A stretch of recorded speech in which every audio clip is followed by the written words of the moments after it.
You're listening to the Monocle Daily, first broadcast on the 22nd of August, 2025 on Monocle Radio.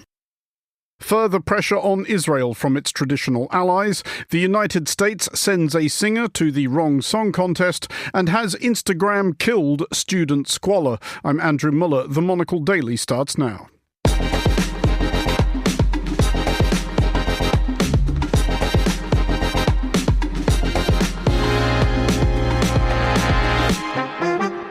Hello and welcome to the Monocle Daily, coming to you from our studios here at Midori House in London. I'm Andrew Muller. My guests from the Monocle team will discuss the day's stuff. We'll hear from Thomas Chatterton Williams about his new book reflecting on the very strange summer of 2020, and we'll have our weekly reflection on what we've learned. Stay tuned, all that and more coming up right here on the Monocle Daily.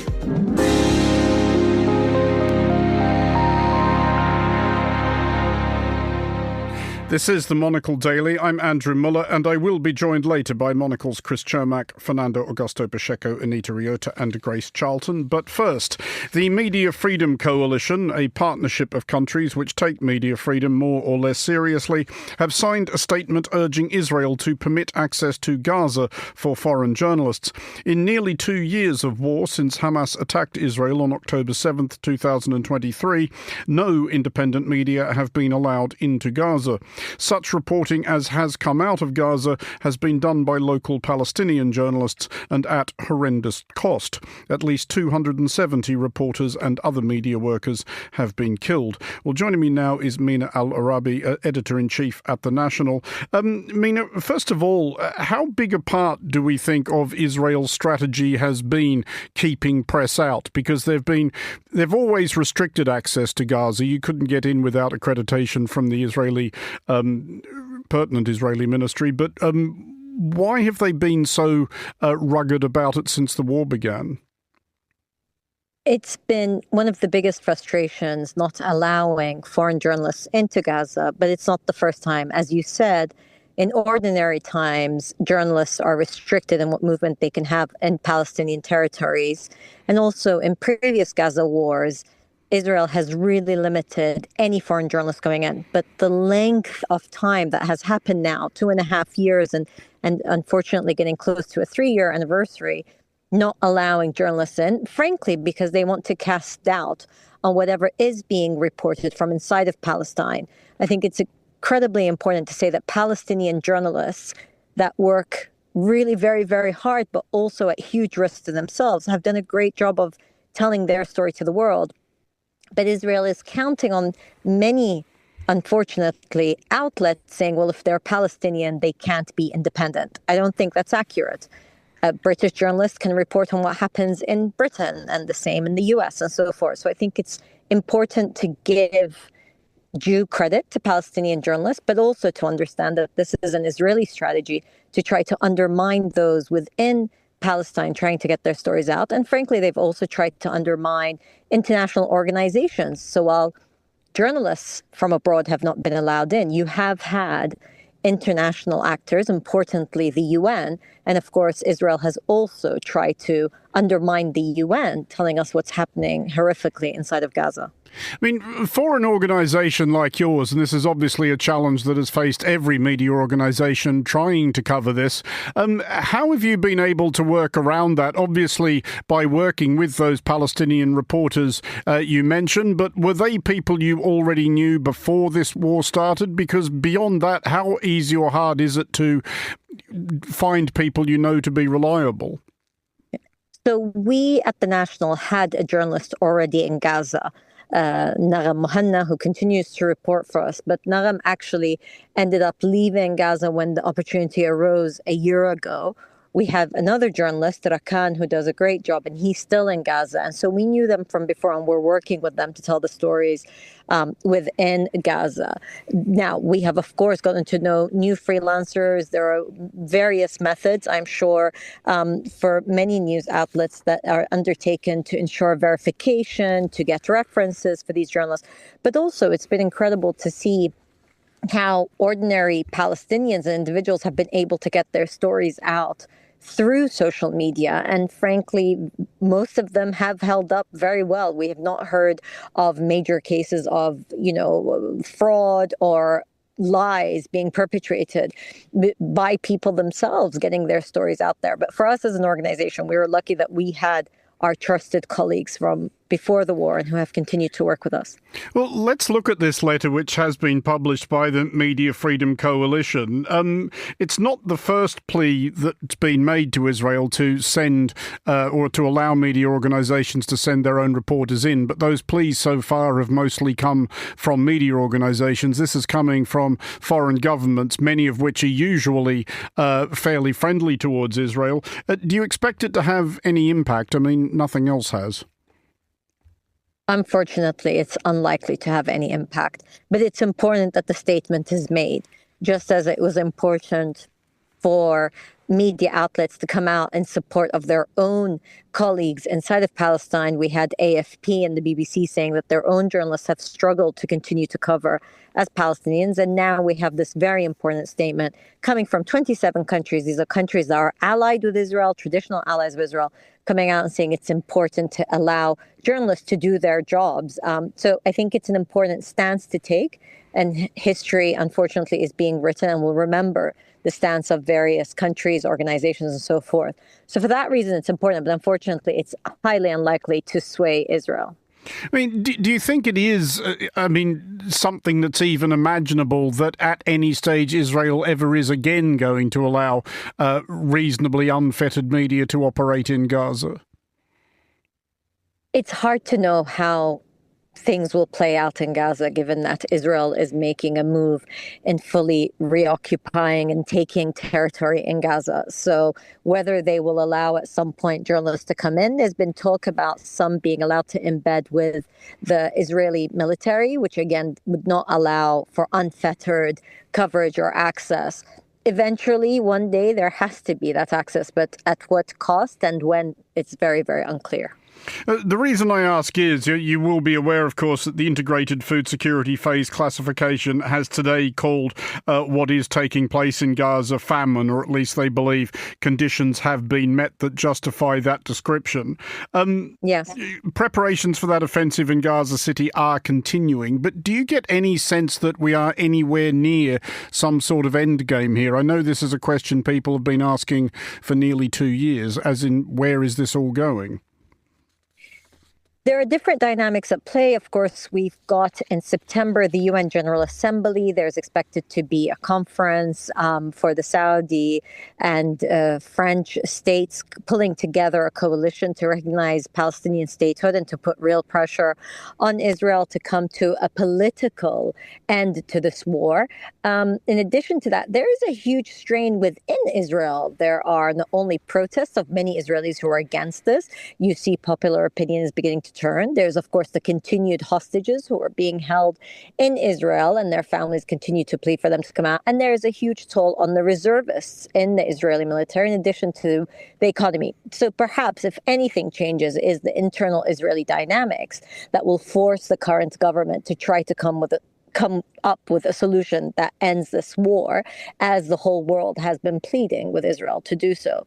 And of course, this comes at a time when, as you said, famine being declared, the numbers are staggering, over 60,000 Palestinians killed.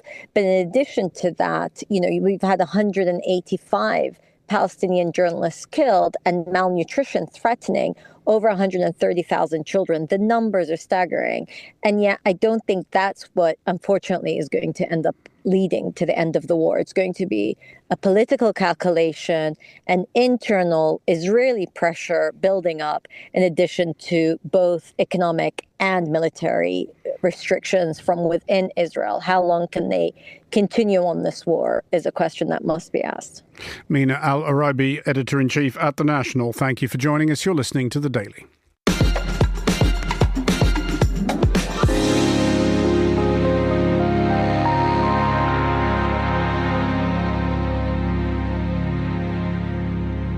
You're listening to The Daily with me, Andrew Muller. One of the few happy consequences of Russia's invasion of Ukraine in 2022 was that it shortened the Eurovision Song Contest after Russia was bounced out. That's the good news. The bad news is that Russia retaliated by reviving the Intervision Song Contest, which during the Cold War years served intermittently as the Warsaw Pact's Eurovision analogue, delighting viewers with the very best of late 1970s Bulgarian and East German pop music. Intervision will be held next month in Moscow, and among the contenders will be an entry from the United States, B. Howard, who sounds like this. I just need a cup of tea and one more song. Oh baby, can you do that thing that I love so much? I wanna see your silhouette, I gotta feel your touch. Oh, baby. I think what he actually needs is not so much a cup of tea as a big slap upside the head with a fish. I'm joined with more on this by Monocle's Eurovision Desk Chief, Fernando Augusto Pacheco, and by Monocle's Assistant Deputy Eurovision Desk Chief, Chris Cermak. Fernando, first of all, is it possible that the United States are sending B. Howard to Russia because it's worse than sanctions? You know what? On this one, I will agree with you, Oh my Andrew. God! Have we at last found the slice of popular music so irredeemable that both you and I think it's bad? What an awful piece of music. Oh my God! This is unprecedented. I think it's really bad. I think it's very kind of mid of the road, and bad generally.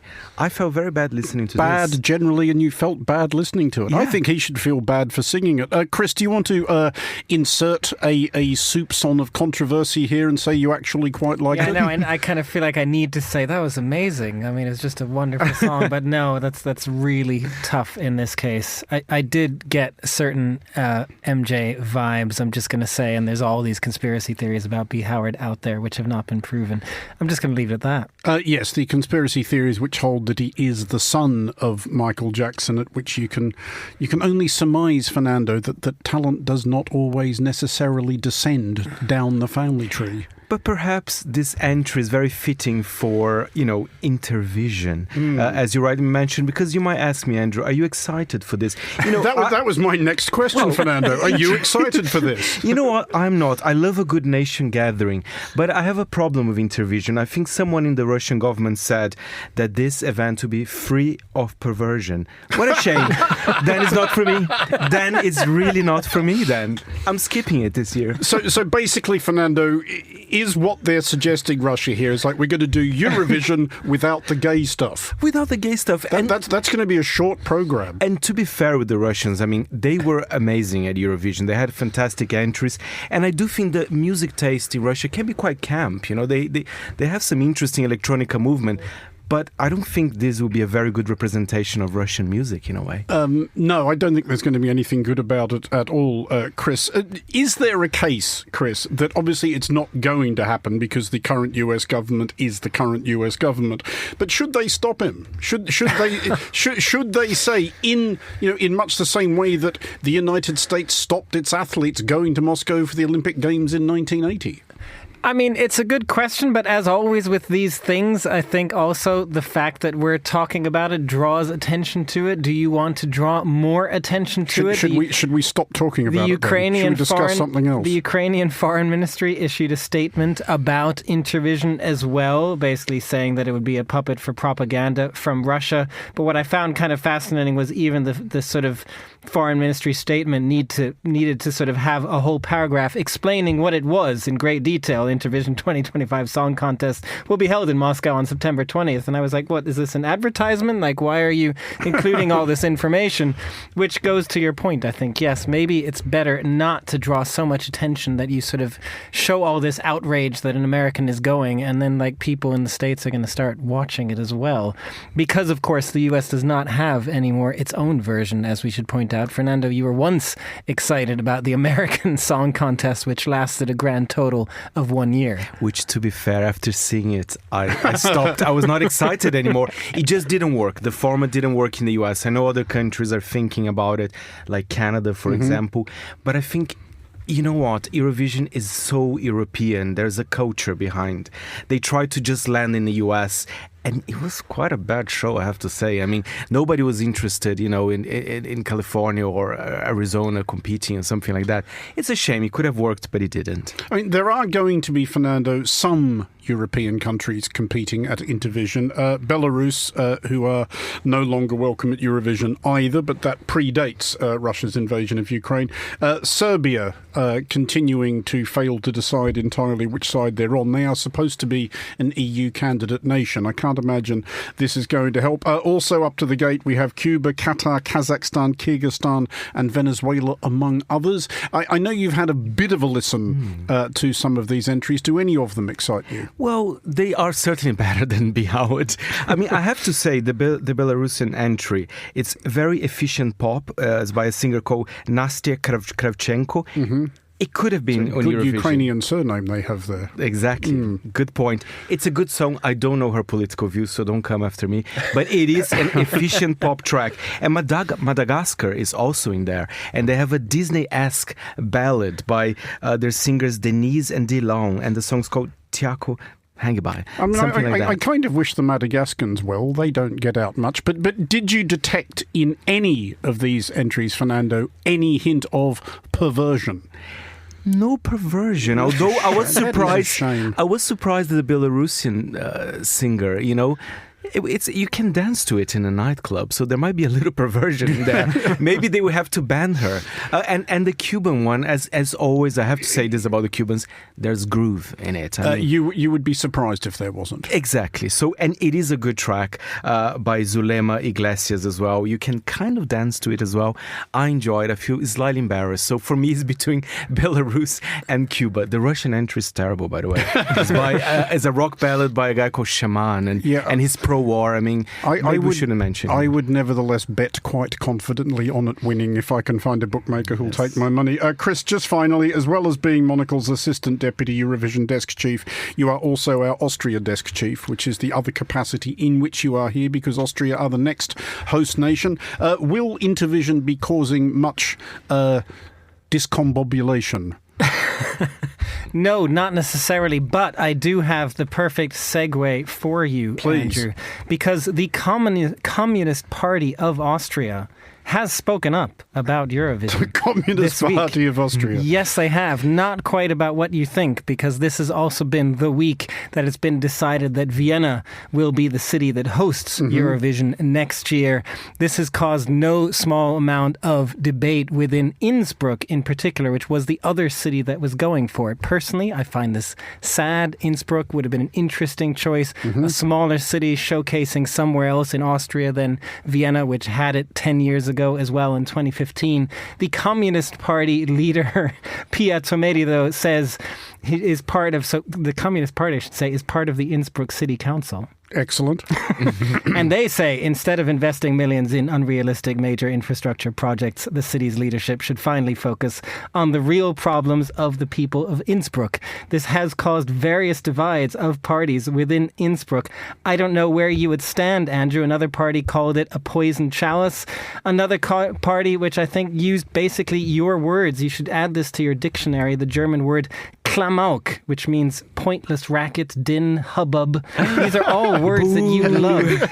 That was the Freedom Party, may I say, of Innsbruck. Not happy that Innsbruck is not getting Eurovision. Just finally, Chris, because what would make me happy is there any indication that the Communist Party of Austria has split over the Eurovision issue? Is there going to be a Communist Party of Austria, brackets, Eurovision, and a Communist Party of Austria, brackets, non-Eurovision? Sadly, I think they are actually towing the line on this one. I'm very sorry to say. They lost a vote here. The Communist Party is quite big in little city administrations in Austria. It's quite interesting. They're in Graz as well and in Innsbruck. So yeah, they have their say and they don't like it. Chris Cermak, Monocle's Assistant Deputy Eurovision Desk Chief and Austria Desk Chief, and Fernando Augusto Pacheco, Monocle's Eurovision Desk Chief. Thank you both for joining us. You're listening to The Daily.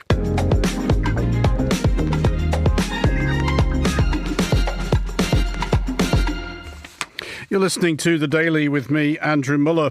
The trouble with asking people to cast their mind back to the summer of 2020 is that nobody in their right mind wants to do that.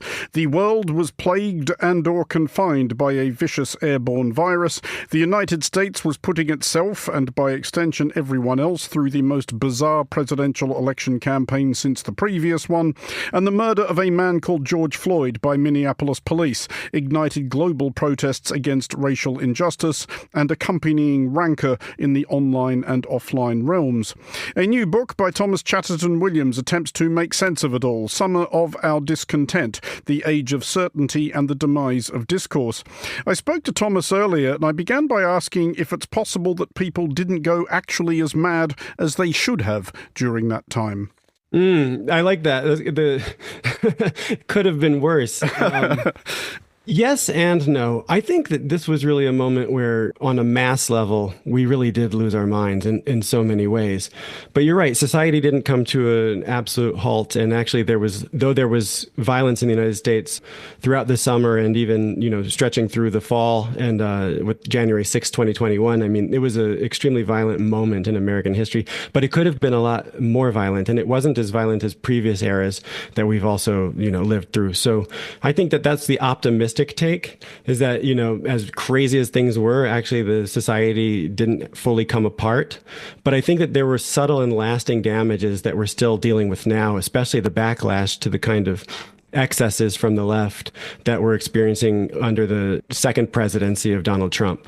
I mean, those backlashes you mentioned, and which are a recurring theme of the book, and I do want to get into in more detail, but are they actually anything unusual? Hasn't that always been the dynamic of US history? The pendulum swings out one way and then it swings back the other. In reasonably recent years, we saw it swing from the first George Bush to Bill Clinton to the second George Bush to Barack Obama and to Donald Trump. It comes and it goes. Or do you think it's now swinging more wildly than it used to? I think it's somewhat different. I think you're right to highlight that, not only is there always a backlash from left to right, but throughout American history, whenever blacks in particular make gains, there is a white reaction to that. It's happened throughout the entirety of the country's history, no doubt. What's different about this and kind of intriguing, and I don't think we've fully grappled with the complexity of the situation, is that it wasn't exactly that what was happening in the decade and change prior to the 2024 election was that blacks were simply making gains and whites were reacting. It's that there was a kind of elite etiquette and manners and dominance of institutions that had obtained throughout the culture. And what you saw with the re-election of Donald Trump was an increasingly multi-ethnic, non-elite coalition of voters who came together to reject that. So Trump actually had the least racially polarized victory any Republican has had since the 1970s, since Richard Nixon. I think that is really, that gets to the crux of what was going on. It was a rejection of a specific kind of elite culture that signaled a kind of moralism that many people in the country, even a plurality of voters, don't find attractive. And so they actually found this alternate reactionary, sometimes racist inflected vision that Donald Trump was offering more attractive than the so-called anti-racist, social justice inflected vision that the left had been able to force on the country for the prior decade and change. I trace it back to the second term of Barack Obama's presidency.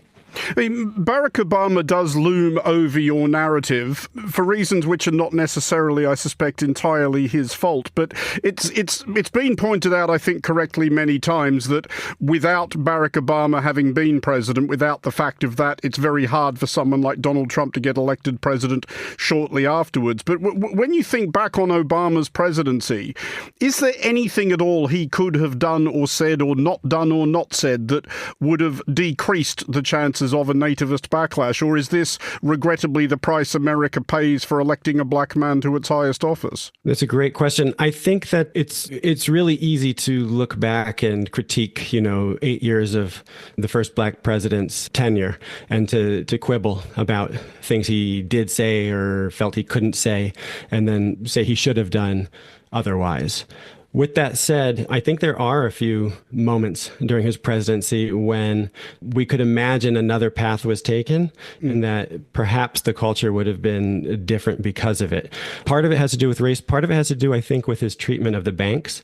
I think that the initial momentum of the social justice movement comes out of this Occupy Wall Street energy after the crash of 2008. And Barack Obama really did not signal that he had a populist approach to addressing the crisis. He saved the banks and no one was punished. And I think that actually had lasting damage. On top of that, given that he was the first black president and there was no leeway given to him, the country elected him, felt good about electing him, and then expected that he would never make any mistakes and or that he would never govern explicitly as a black person. He arrived with the promise of a kind of post-racialism that as soon as he veered from it, he had no slack. There was no forgiveness.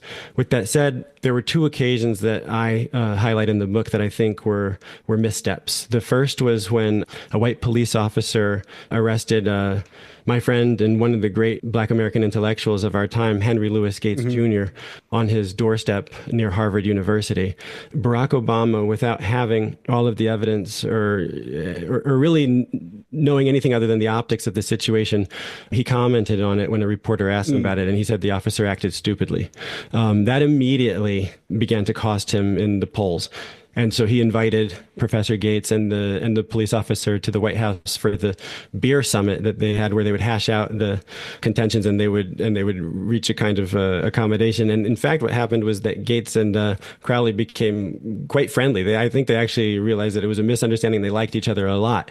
Obama never recovered from that. And the second moment he veered from the post-racial vision that he had campaigned so successfully on was when a boy, Trayvon Martin, 17-year-old in Sanford, Florida, was stalked and murdered by a neighborhood vigilante named George Zimmerman.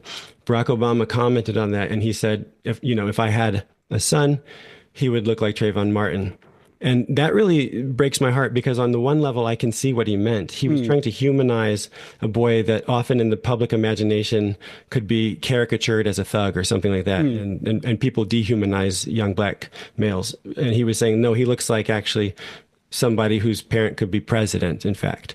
But what this actually did effectively was it inserted race in a matter where the country was pretty unified across all racial groups that this was a travesty and it was wrong.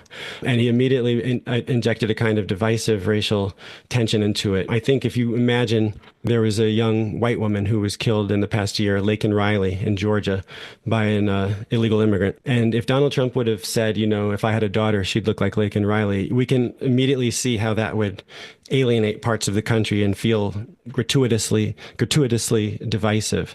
And so I think that Obama did several things that, people basically thought, a lot of Americans thought, we really bought into this vision of America transcending its past oppressions. We elected you, and we'd like to give a go at this post-racial future.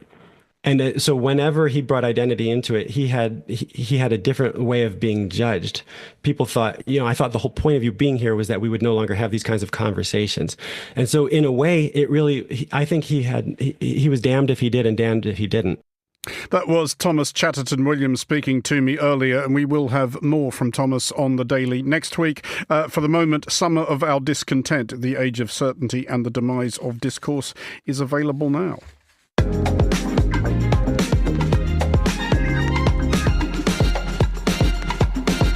This is The Daily with me, Andrew Muller. To the United States, and yet another instance of the online realm rendering life just that little less sufferable. The departure of a teenager from the family seat to university used to be a fairly straightforward rite of passage.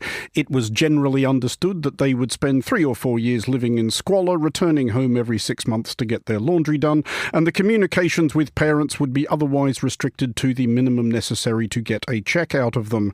Now, however, a burgeoning and annoying category of huckster, very often students' mothers, are making bank by offering online counsel on the decoration of student dorm rooms.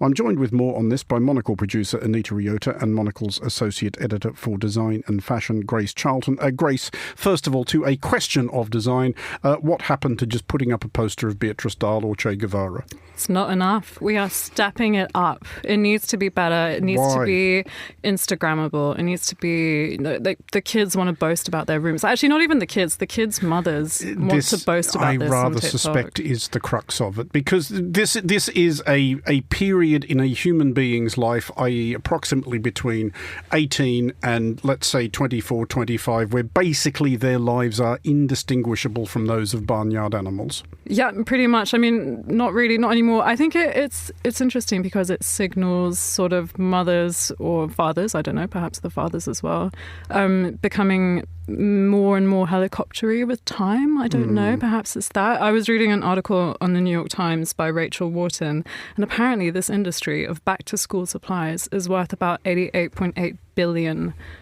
So it's lucrative as well. There is a demand, believe it or not.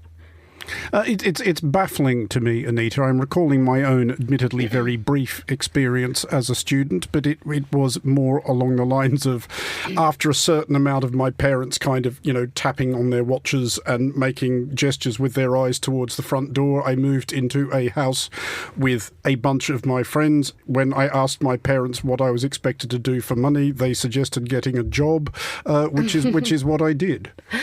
I have to say, I'm not baffled by this story at all. I moved into an American dorm room 11 years ago, that's the more harrowing side of this for me personally. But it was full of kids who came dressed to the nines, and also with so many accessories and bean bags and chairs and things that just didn't even fit in the room. But it was, it is this tiny space that you share with another human being that you've mostly never met before. But the idea that your family is going to nest you in that space is something I absolutely saw a lot of. What was your dorm room like? Was it a proper monument to old school squalor? No, but I would like to think we hit a happy medium there. Me and my roommate, shout out Amanda Shepard, wherever you are, we slept 4 inches from each other's face. Our beds were 4 inches apart. Did you not think of just going to prison instead for a bit of space? No, it would have been cheaper to do that, but I went with the more expensive option. I had the quintessential sort of sarong hung above my bed with the fairy lights over it. And then the real pièce de résistance, I thought, were that I found at Bed Bath and Beyond or something, these things called risers that you put under the legs of your bed so that it rises, so that you can do storage under there. Very useful. But I found some that were red Solo cups. They looked like red Solo cups, and you would put them under your bed to increase underbed storage. And I thought they were the best thing ever. So I obviously got those. So not quite Animal House, but certainly Architectural Digest was not coming by my dorm room to snap any photos. With an eye for detail like that, have you thought of becoming a dorm room influencer? I should have. When you brought up this story, it's not too late. I am positive these moms, dads, whoever it is, are making bank. And I rue the day that I did not think to do this first, frankly. The bandwagon is still catchable. Grace, did you at any point live in actual proper squalid student accommodation? I am a messy person, but I don't think I lived in squalor, hopefully. I don't think so. I hope my parents aren't listening. I didn't have to do the American experience of sharing a room with someone. That sounds horrific. It does. But it's true, I didn't decorate my dorm at all, and my parents definitely didn't help in any way. They were actually getting divorced at the time, so they were busy with other stuff. I think my dad sent me off to university with a bottle of vodka, and that was it. But I think if you're at university, you should really not be spending that much time in your dorm room. You should be going out and meeting people and living that experience. But that's not what this is about, is it, Anita? This is yet another example of absolutely every damn thing becoming a performance. Absolutely. I mean, I think if you are on TikTok or on Instagram, there is now also this flurry of get ready with me influencers or whatever sort of the appropriate title is these days that are just mostly young girls that go off to university and sort of give a crack at becoming a social media influencer, or at least take great care in cataloging their lives and showing it to their followers. So, of course, if I'm going to tell you about my day and do my makeup in front of the camera, I can't have the stereotypical chair with my outfits from the last week just piled up on them. I need to have a cute background, and then I can set up and I'll have my ring light and I'll have all these things. I mean, absolutely. It is a bit distressing, I have to say, but I do think this is part of the performance. Just finally on that thought, Grace, in your assiduous research into this phenomenon, do you notice that in these ultra-designed dorm rooms there is any particular aesthetic discernible? What is the way that fashionable kids, or at least fashionable kids' mothers, are designing their dorm rooms this summer? It's very live, love, laugh, I want to say. Yeah, I saw there was a picture of like a mother who'd obviously decorated her son's dorm, and there was a pillow. I know, it was so bad. The poor kid. No, but there was a pillow. There was a pillow on the bed that said "Call your mum," and my heart just melted when I saw that. I was like, no, that's so sad. Yeah, that's not still there. Yeah, but I think my yeah, you got rid of that super quick. My heart really goes out to. I find this content like really compelling because it's a time in your life when you are facing a lot of uncertainty after really knowing who you are and being coddled by the school and living at home, and then suddenly you have to go to university or college, and like you don't know what's happening. So people look for this very mundane content as a taster of maybe what they could expect. So I do understand why it is blowing up like this. That's exactly why you should design your own room. Yeah, true. Find your own taste. Have a terrible setup like I did, and then one day recognize it was terrible. And go live on radio and talk about it. Yes. One of those rare moments at which I wish we could show people pictures. Monocle producer Anita Ryota and Monocle's associate editor for design and fashion, Grace Charlton. Thank you both for joining us.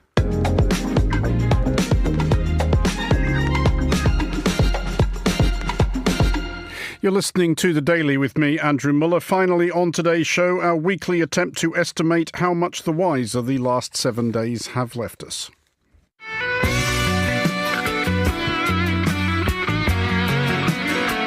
We learned this week of discombobulation at large among American conservatives as they struggle to adjust to the new online manner of California Governor Gavin Newsom, whose official press office accounts have taken to posting demented all-caps philippics such as the ensuing, as read by Monocle's Incoherent Ravings desk chief, Fernando Augusto Pacheco. Trump just fled the podium with Putin. No questions, nothing. Total low energy. The man looked like he'd just eaten 3 buckets of KFC with Vlad. Is he afraid the press will ask about me, America's favorite governor? Anyway, we learned that the proverbially upstanding people of America would simply not stand for this bellicose nonsense, and we learned this from ruggedly impartial Fox News arbiter Sean Hannity. A new, performative, confrontational style. Maybe it wins you points with the loony radical base in your party, but America is not going to vote for that record. Imagine someone ascending to high office in the United States with a performative confrontational style winning points with the loony radical base in their party. Ridiculous. Could never happen. Don't take your guns to town, son. Leave your guns at home, Bill. Anyway, we learned that, though, the current US administration professes to be perfectly relaxed about armed citizens swaggering through the streets of American cities toting artillery, that sane countries think long and hard about issuing to trained soldiers, some lines are not to be crossed. We are following new details about the man arrested for reportedly throwing a sandwich at law enforcement in Northwest D.C. Yes, we learned that a suspect stood accused of assailing D.C. police, not with a pistol, a shotgun, an automatic rifle, or even a grenade launcher, but a sandwich.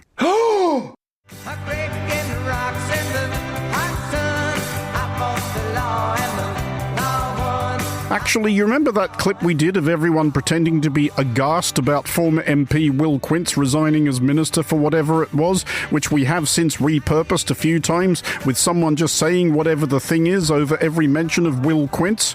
Let's have that, but with sandwich. Sandwich. Surely not. Sandwich. You're tired of Sandwich. this. Changes everything. What are we going to do? Surely not. Very good. I think we may consider the gravity of the situation appropriately conveyed. We learned that, certainly, American media and government alike were determined to react to this, as if it was basically Pearl Harbor multiplied by the assassination of President Kennedy, as details emerged about the suspect and the sinister forces of which he may or may not be an agent. He was an employee of the Department of Justice. He was an attorney in the criminal division of the DOJ. Attorney General Pam Bondi saying he's been relieved of those duties, saying in part in a statement, quote, "This is an example of the deep state we have been up against for 7 months." From which we learned that President Donald Trump's campaign to expunge the deep state is making considerable progress, if the deep state is down to flinging Subway wraps at the cops. But we learned that Attorney General Pam Bondi was resolute in her determination to protect DC's thin blue line, grimly declaring thus, as will now be read by Monocle's Grim Declarations desk chief, Monica Lillis. "If you touch any law enforcement officer, we will come after you." Unless, obviously... Newly sworn-in President Trump issued roughly 1,500 pardons on his first day in office and commuted the sentences of 14 of his supporters in connection with the January 6th insurrection. You beat the cops unconscious with fixtures and fittings torn from the Capitol building, in which case, fine. We nevertheless learned that charges had been filed against the alleged sandwich hurler, though not, perhaps disappointingly... Oh no. Assault with a deli weapon. Hey, thanks for coming out. Elsewhere. Specifically, the Czech Republic, we learned that Andrej Babiš, a leader of front-running party ANO in the Czech Republic's current general election campaign, has taken his admiration for US President Donald Trump to new heights, or depending on one's perspective, new depths. The two men already had much in common: wealthy businessmen before entering politics, rowdy populist demagogues, not massively keen on foreigners, routinely accused of various non-legal shenanigans, weirdly fond of Russian President Vladimir Putin. Let's have some generic Central European folk music, atmosphere, and that.